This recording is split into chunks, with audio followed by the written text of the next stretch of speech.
I'm Amy Holly. We're following breaking news coming out of the east side of Kansas City, Missouri, where we're learning late-breaking details where police are investigating a funeral shooting. It happened a little before 12:30 today at 25th and Benton here in Kansas City, and that is where we find one of our crew members, Lindsay Shively, there at the scene at 25th and Benton. What have you learned there, Lindsay? Hi, Amy. It's just a little crazy here right now. I just found a woman that says she was inside. She just went to go get her car and realized that the back window of her car has been shot out. She was here when this happened. Ma'am, what's your name? Erica. Erica, tell us what happened. We were concluding the service, a beautiful, peaceful service, and gunman ran through the back of church or had somebody planted in there and just started shooting in the congregation.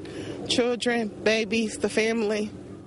Everybody was there, the pastor, and we were all in prayer, huddled together, trampled, ran over, but people were really trying to make sure that everybody was okay. Started shooting inside the church. Inside the church. Right after that, everybody panicked. It was sheer terror, panic, and just sorry for the family. It was very, very scary.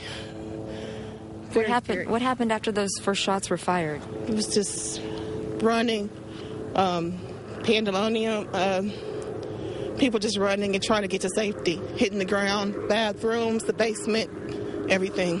How many people were inside? How many people had guns? I don't know how many. I saw one person with a gun, but I don't know how many it was. It sounded like more than one. But when it happened, everybody just ran. As you can imagine, the church was full, overflow. Did the person with the gun say anything before they started shooting? We couldn't hear. We were just afraid. Well, we have faith, and hopefully, we just pray that everybody's okay. Did you see anybody get hit with bullets? No, I did not. I did not. You come out to see this in your car. What are you thinking? He shot the window out, and just thankful that we just pray nobody's hurt, and just still shaking up, scared, looking around me now. I'm just afraid. Was the family all there? Was everybody at the funeral? Yes. As far as I know, yes. Everybody was still in. We had not been dismissed. Is anybody talking about who might have done this? Nobody. At this point, we're just trying to make sure everybody is safe. And that's all. Just trying to find family members.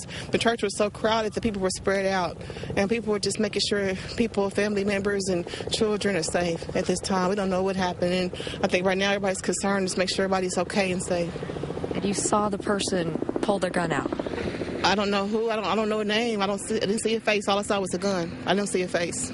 When something like that happens, you don't see faces. You just see the weapon. I didn't see a face at all. It's just scary. You don't see people. You just see the weapon and making sure your family's okay. And that's it.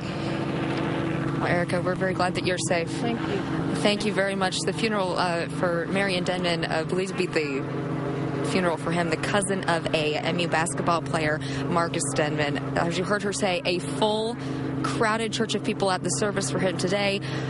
Someone came in with a gun and started shooting. Everybody started to run out. The crime scene on this is huge. Police have taped off an enormous area, they tell me, because there are shell casings up and down the street, meaning the shooting could have possibly continued outside. While we've been standing here, we've seen the hearse drive away since then. We've also seen a person being put into handcuffs, either, taken into custody by the police, but all of this just unfolding, this shooting happening a little after noon today inside this church at 25th and Benton. It's still developing. Everything with this story. We'll have much more coming up in later editions of NBC Action News. Lindsay Shively, NBC Action News. Lindsay, I have a couple questions for you, though. Kansas City, Missouri police are confirming that several shots were fired, but that perhaps no one, in fact, was hit. Are you learning of any victims at all? As you heard Erica say, she wasn't sure if anybody had been hit just yet. We had heard from police that they were searching for a possible victim. So as of now, we don't know if anybody was hit from the shooting. And sources at the Macedonia Baptist Church have also told us that this was the funeral, as you said, for Marion Denmon, the cousin of Missouri basketball guard Marcus Denmon, as you're seeing here, who died earlier this month. Do you have any idea if Marcus Denmon was there? As far as she knows, she says all of the family was present. She wasn't sure if that included Marcus or not. Okay.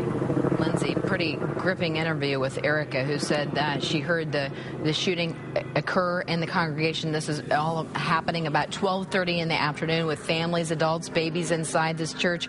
Everybody began to run for cover.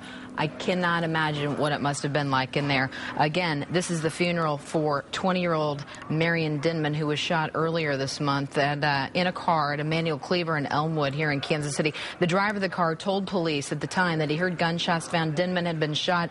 That driver took Denmon to the hospital, where he later died about 2 hours later. Family told us that Marcus and Marion were very good friends and always joking around, always playing basketball together. So mourners not only mourning his death, but now fearing for their own lives. Of course, a lot of chaos there right now as we're looking at the scene there at 25th and Benton at Macedonia Baptist Church as they were trying to lay to rest a cousin of a basketball player there in Missouri. We're going to have the very latest on our website, NBCActionNews.com. We have crews there. We're going to be following this all day. Have the very latest at 5, 6, and 10. And now we'll return back to programming.